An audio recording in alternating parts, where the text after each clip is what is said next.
The following is presented to you in around sound. It was recorded with whatever was lying around.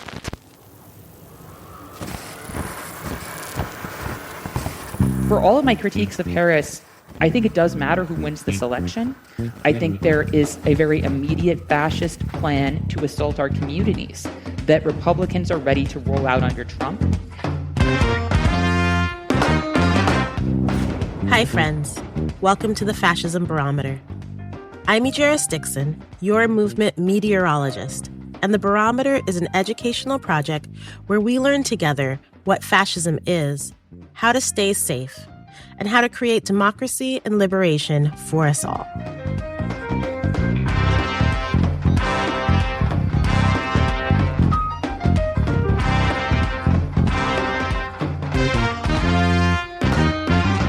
As a Black queer feminist, I exist at the intersections of communities that fascists see as the enemy.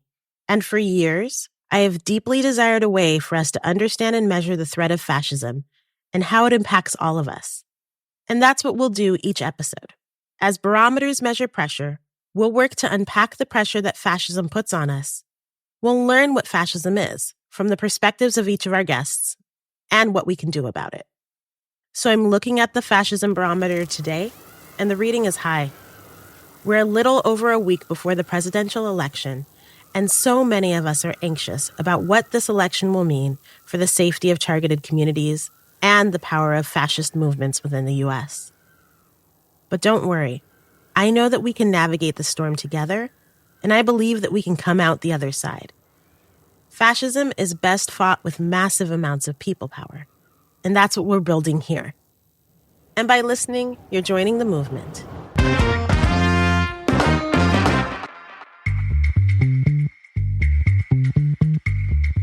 And now to the Fascism Roundup. In this segment, I outline current trends in U.S. fascism, hopefully in 5 minutes or less. In our first trend, it seems like we can use the word fascist again. The multi-year debate around whether or not it was too extreme or inaccurate to use the word fascist has kind of declined recently. Kamala Harris is using the F word. Multiple mainstream media outlets are discussing fascism. And even some fascism scholars are revising their assessments to state explicitly that Trump is a fascist.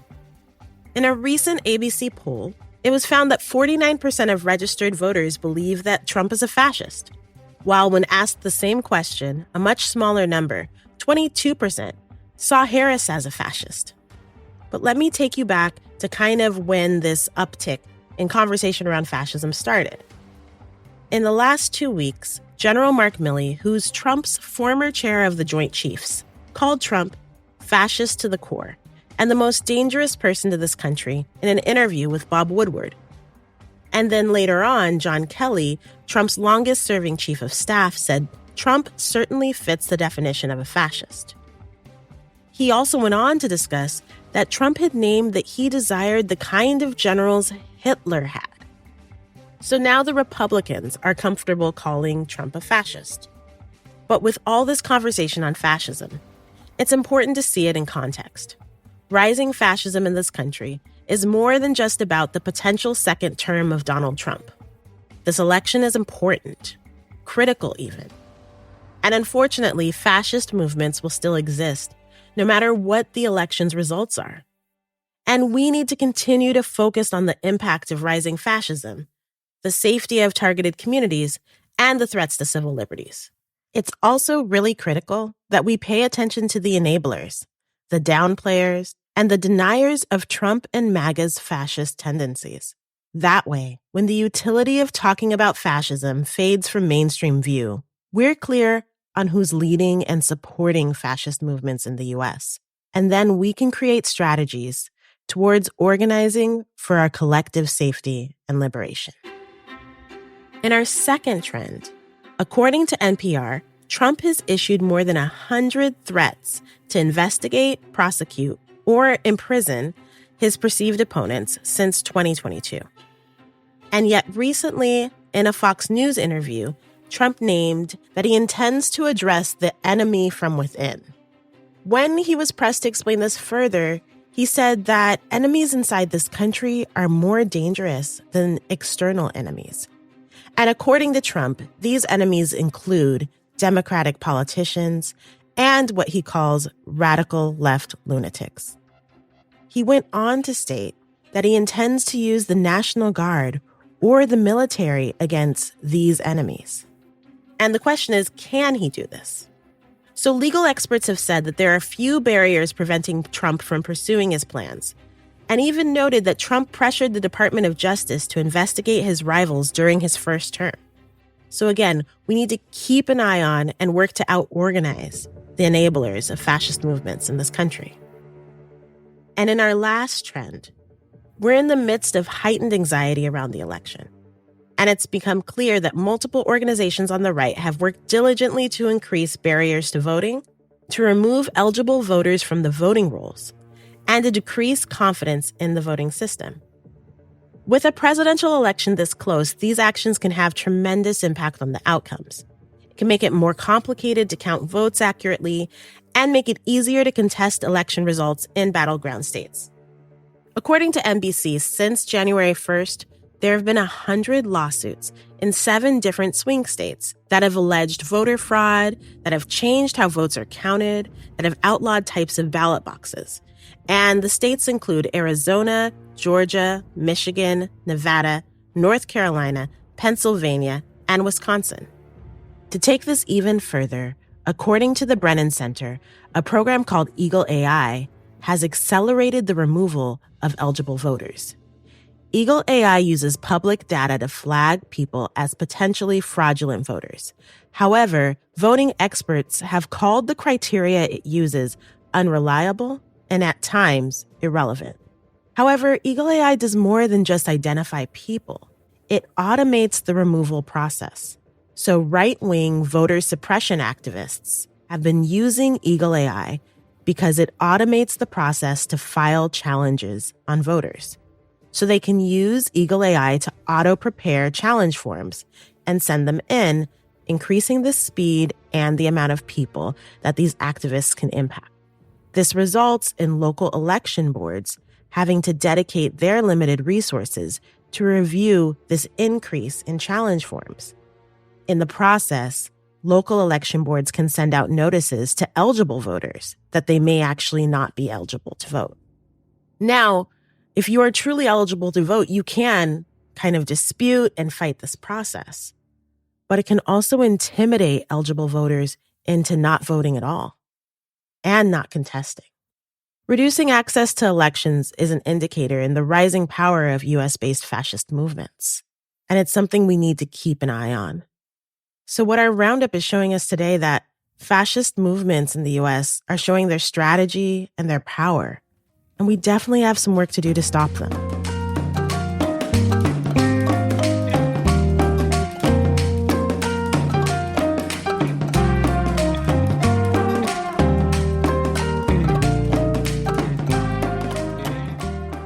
To help us weather these conditions, I have brought in a genius who not only knows how to read the fascism barometer, but knows how to expand our pathways to liberation as well. Now, for full transparency, this conversation was recorded about a month ago.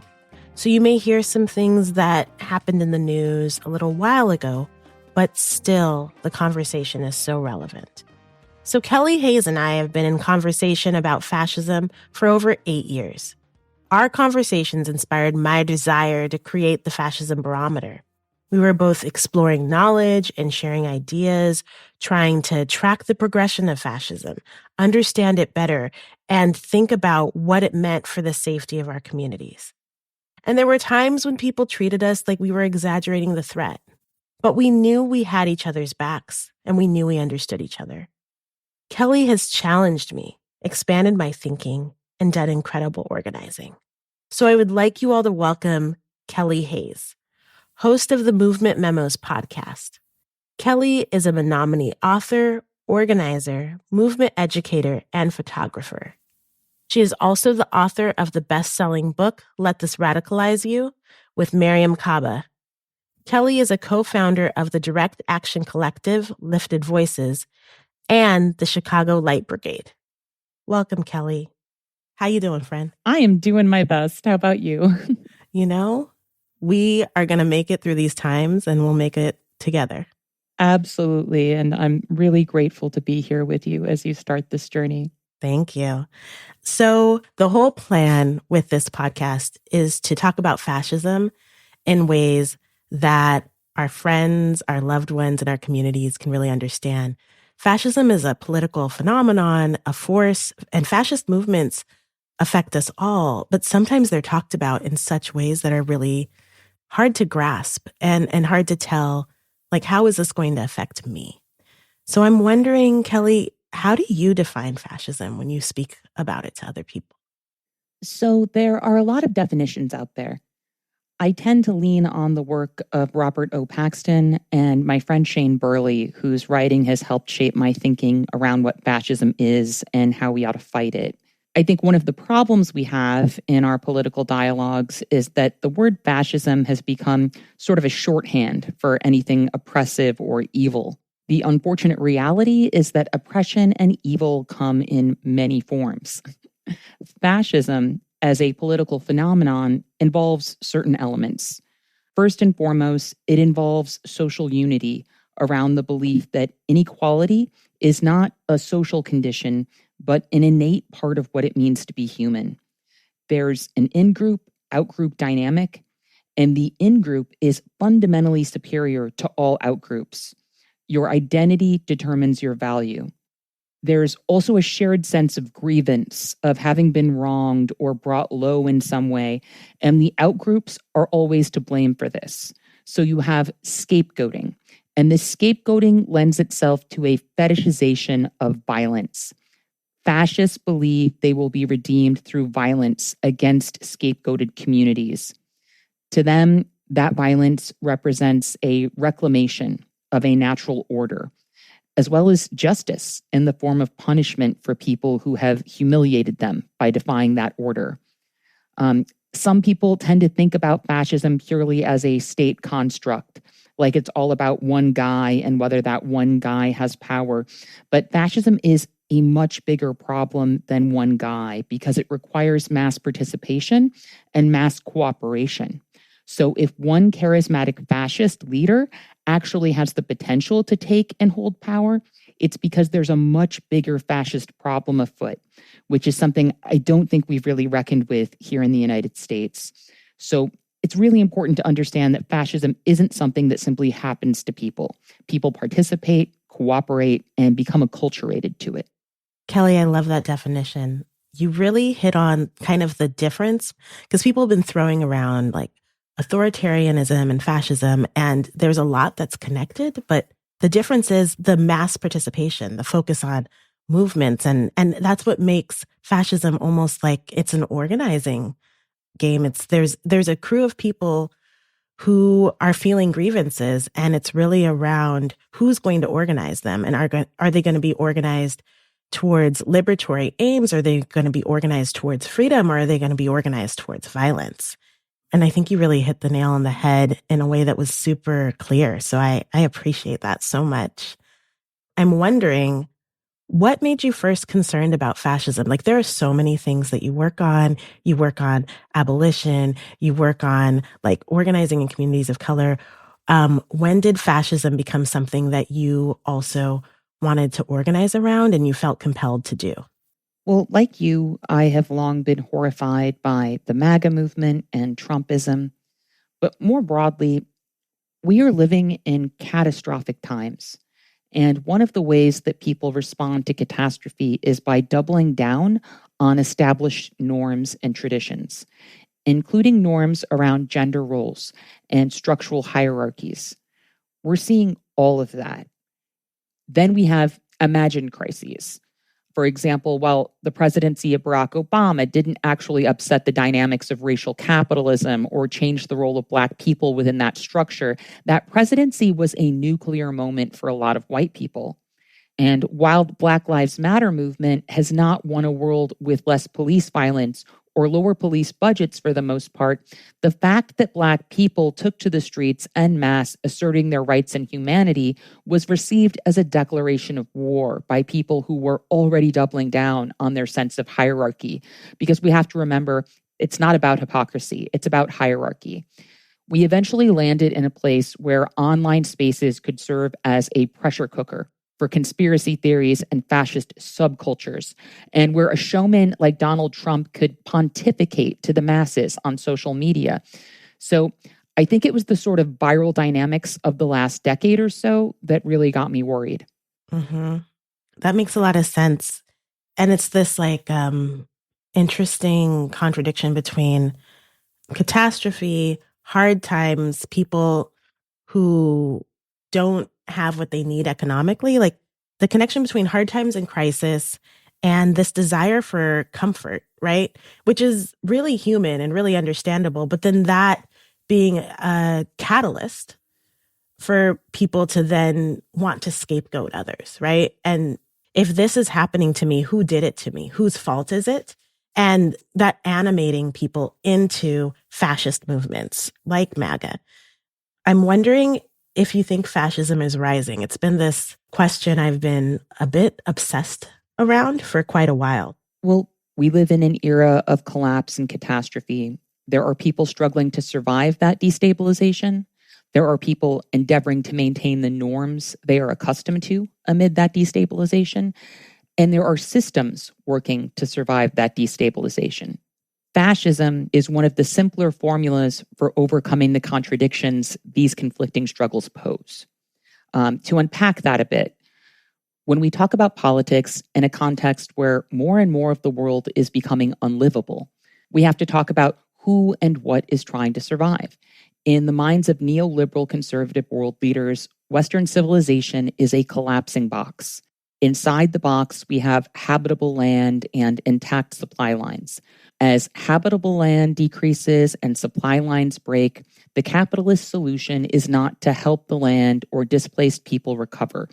It's to push more people out of the box as it collapses and to contain people who are viewed as low value in carceral frameworks where their consumption of resources is minimized and their premature deaths are manufactured. From the neoliberal perspective, this process will be framed as a matter of pragmatism and inevitability. From a fascist perspective, it will be framed as a recovery of the natural order. Both of these paths lead to authoritarianism.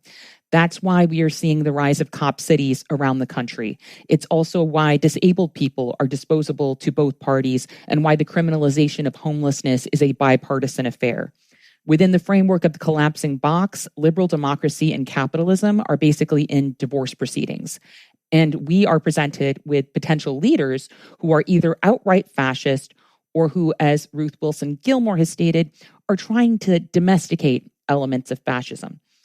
We can see this effort to domesticate fascistic politics and impulses in Kamala Harris's refusal to condemn Trump's invocation of a hoax about Haitians eating people's pets on the debate stage.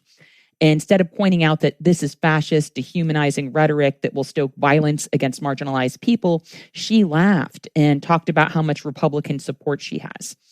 She also made a big deal about how Trump stepped in to kill a horrific bipartisan border bill earlier this year that would have been a nightmare for migrant rights.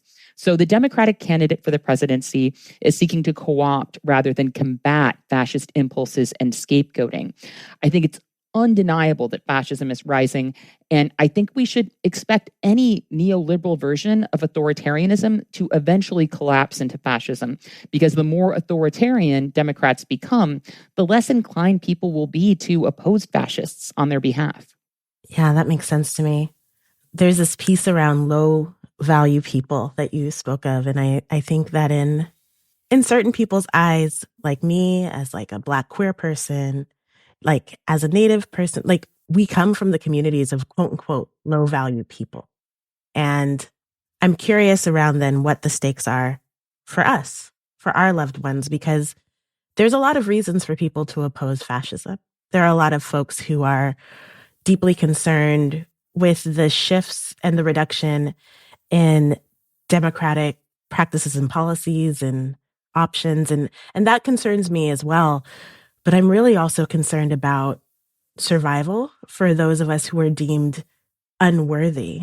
And so I'm wondering, why is it important to you that we talk about fascism, particularly in communities of color, in low-income communities, in oppressed communities, when there's so much other stuff to talk about, like rent and like affording food or childcare or surviving police violence, recognizing what you were saying about the expansion of cop cities. Like when our folks are struggling with so many issues, how do we make the link around fascism and why is it important to talk about?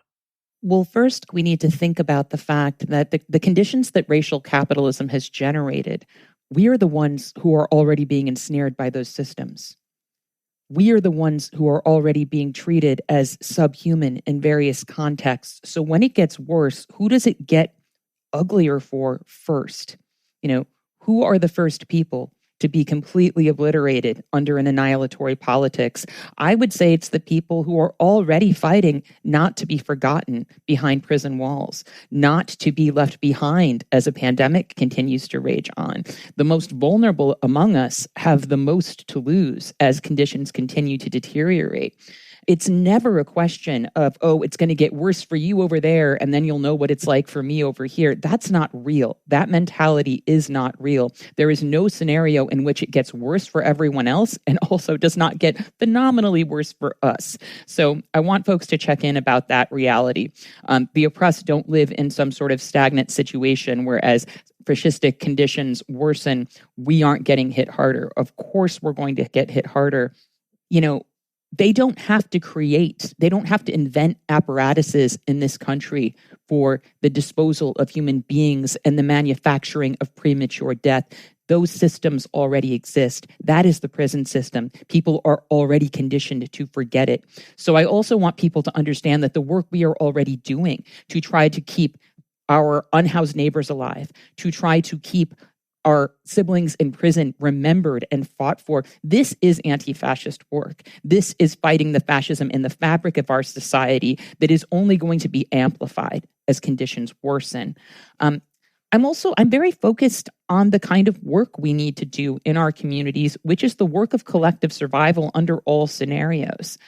For all of my critiques of Harris, I think it does matter who wins this election. I think there is a very immediate fascist plan to assault our communities that Republicans are ready to roll out under Trump. And I appreciate people who are engaged in efforts to stop that. I find the block and build strategy that some leftist organizers advocate for compelling, even though I am skeptical about electoral politics and what the system will allow the working class to accomplish. I think people who are angry about the limitations of electoral politics and about the atrocities that are ongoing right now need to remember that people doing electoral work to block Trump are not our enemies. People who are afraid of losing abortion care or gender affirming care or their lives or freedom here in the US are not their enemies. If we had an electoral option that would end the genocide in Palestine, I would advocate fiercely for that. If all of us refusing to vote would end the genocide in Palestine, I would advocate fiercely for that. Unfortunately, none of that is the case, and that hurts. It's unjust and infuriating, just as it is unjust and infuriating that months of dogged protests have not moved the needle in terms of stopping this genocide. I think that's left a lot of us feeling powerless. And when we feel powerless, sometimes we want to lash out at someone who will actually feel it. In this case, that includes people who care about some of the same things we care about. Punishing those people for their political imperfections can become a pastime or even an obsession, but it doesn't build power. Presidential election years are always an ugly mess for our movement. People become mesmerized by the electoral circus, even if they hate it. They argue nonstop, they berate each other, they destroy relationships that they're going to need later. I would say the most important thing you can do, if like me, you are not an electoral organizer, is to focus on the actual work we need to do. What do we need to build right now to defend unhoused people, to defend our migrant siblings, to defend abortion access, to have the kind of movement power that can't be brushed aside or ignored? We are going to need strong solidarity networks and a lot more power than we have presently built to face what's ahead. regardless of who's elected. And I think people should focus on that. I think they should focus on building the things that they believe should exist. If you hate the circus like I do, don't live your whole life in the tent. And also recognize that as an organizer, you are going to have to work with a lot of people you don't agree with. Organizing is not matchmaking. We are going to need each other to survive. And I would ask people to remember that. Oh, I agree. And I think there's a piece of this around both our conversations, our work separately and our work together around fascism, like this interconnection between Black people struggling against fascism, Native people struggling against fascism, like all of us who have so much to lose, but recognizing that that's the organizing game, that we need to organize to survive. We need to connect with people who both share our exact same struggles and also are from different communities, are navigating different needs. Some of those folks are deeply in electoral politics. Some of those folks are just trying to figure out how to make ends meet. But it takes mass movements to defeat fascism, and mass movements involve a mass of people, like the conversations that we have to build.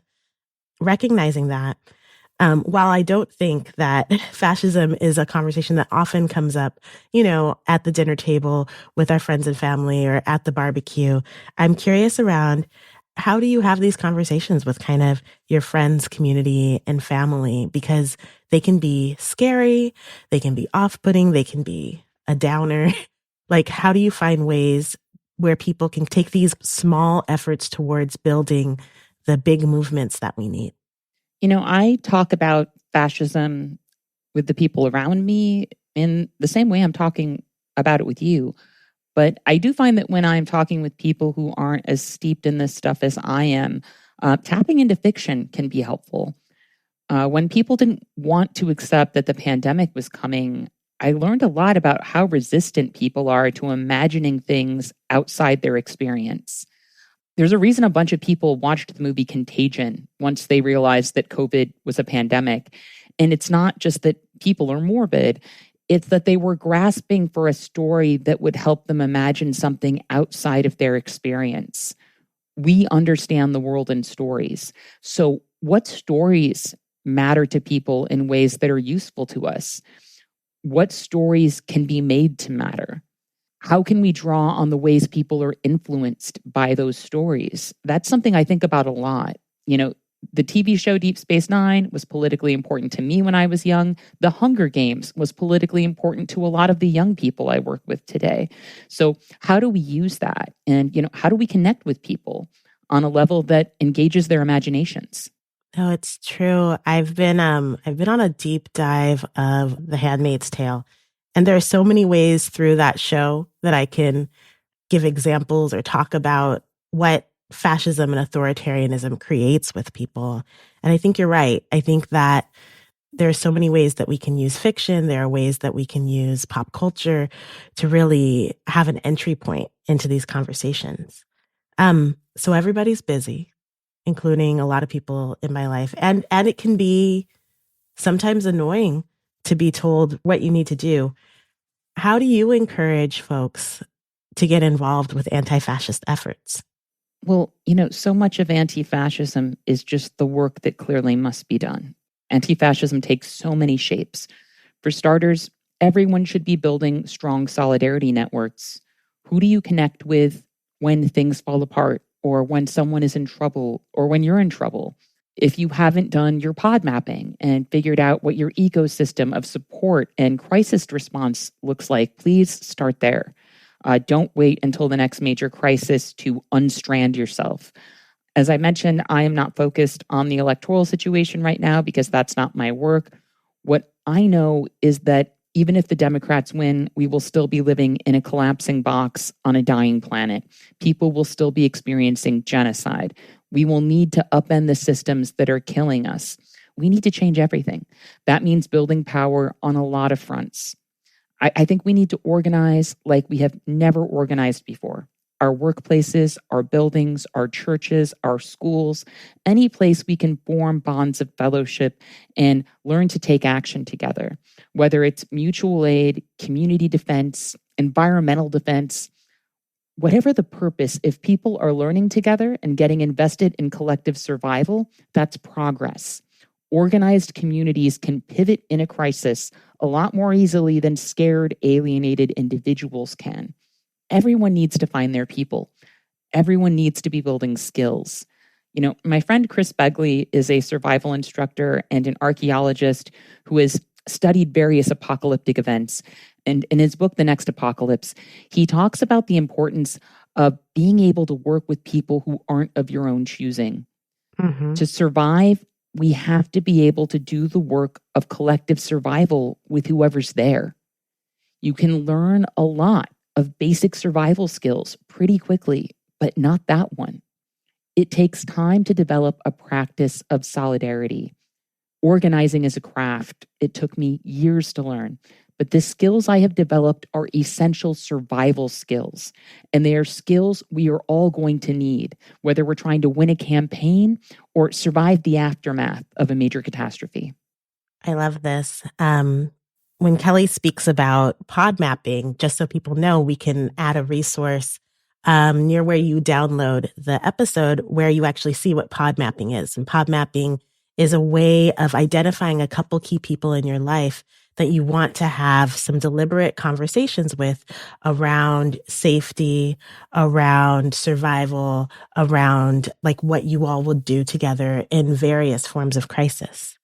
And Kelly, I'm so grateful to have you today because in your answer around anti-fascist efforts, it also felt so like anti-fascism. It's like pro-compassion and it's pro-solidarity. Like there's more than being anti this incredibly violent and negative and dehumanizing movement, but it's also about like how we show up for each other, how we take care of each other, and how we recognize in times that are really scary, how we can build the networks that we need to survive and to affirm all of our lives. So I'm just really, really grateful for you taking the time today. Our whole goal is to keep these episodes shorter and conversational so people can listen to them on their commute, or they can listen to them as they're making dinner or other such things. And thank you for breaking down fascism in a way that was really easy to understand and clear for our folks. I'm wondering, you sent me an article that you just wrote, and one of the pieces in this podcast is we really want to talk to people about how we can apply the lessons of each episode. So I'm curious around if you want to talk a little bit about the essay you just wrote and how you think people can apply what we talked about in their everyday life. Absolutely. So the essay that I just wrote for my newsletter, Organizing My Thoughts, is called On Cats, Fascism, and the Moral Clarity We Need. It was a piece I wrote in response to Kamala Harris not pushing back on Donald Trump's invocation of a fascistic hoax about Haitian immigrants eating cats in Springfield, Ohio. And to emphasize the degree to which this is not a laughing matter and something that actually must be challenged and called out fiercely, there was a bomb threat yesterday morning, relative to the day we're recording this. There was a bomb threat in Springfield, Ohio City Hall, and the elementary school there has been evacuated twice. So there are real world consequences for these horrifying lies that have historical counterparts, right? These lies that are being told about Haitian people are reminiscent of the blood libel that emerged in the Middle Ages that was used to target Jewish people, that was revived by the Nazis in the run-up to the Holocaust. It's reminiscent of stories about migrants that were told in the 1980s about migrants eating rats that were followed by attacks on refugees. And the idea there is, and you'll notice, like, rats aren't generally, some people love rats, but rats aren't generally pets and beloved in the way cats are. But what's being honed in on there is this idea that they are not like us. They are savage. It's about framing immigration as a clash of civilizations, which is a kill or be killed situation. So these ideas that fuel tremendous violence are being perpetuated right now. And we need to not play into that on any level. We cannot treat it as a laughing matter. I've seen people who are not right-wingers sharing memes they think are funny about people eating cats. This is no time for that. This is no time to indulge that nonsense. When we see that kind of thing, we do what Kamala Harris did not. We call it out. We say, this stops here. We are not going to dehumanize people. We are not going to indulge Nazi fantasies about immigrants as invaders. We need to call that what it is. That's fascistic. It's about inciting violence against people. Those are our neighbors. They are community members just like us. They are parts of families just like us. They are just trying to make a good life in their communities, and they deserve to be protected and cared for.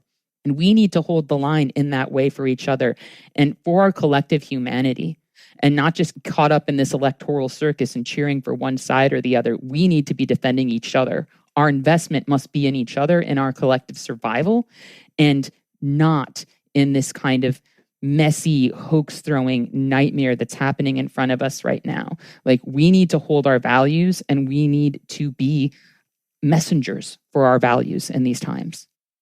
Well, thank you so much, Kelly.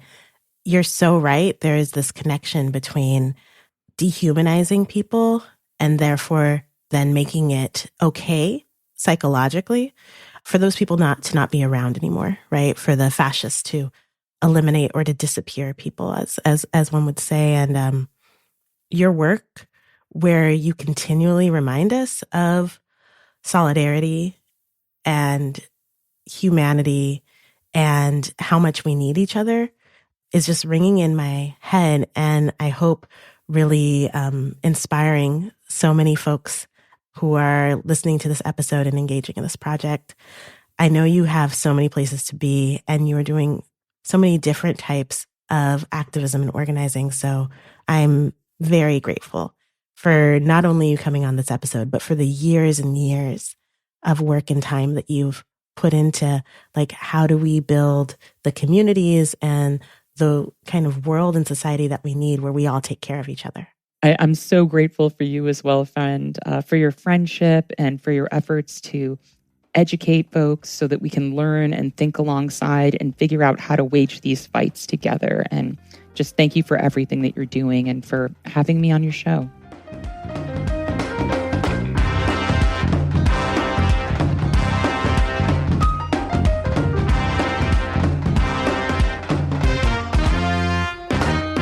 We've reached the end of today's episode, and I know it's heavy, but when we're learning together, I always feel lighter.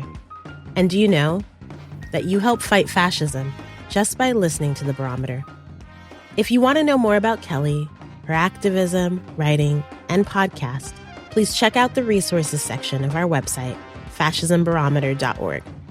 Please subscribe to this feed as more episodes are coming.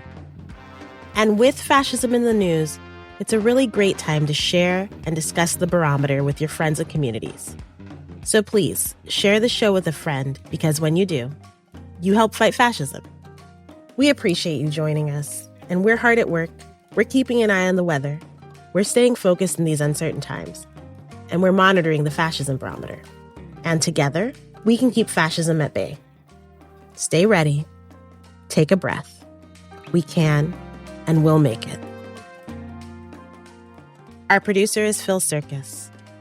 Our theme is by Maklit Hadiro.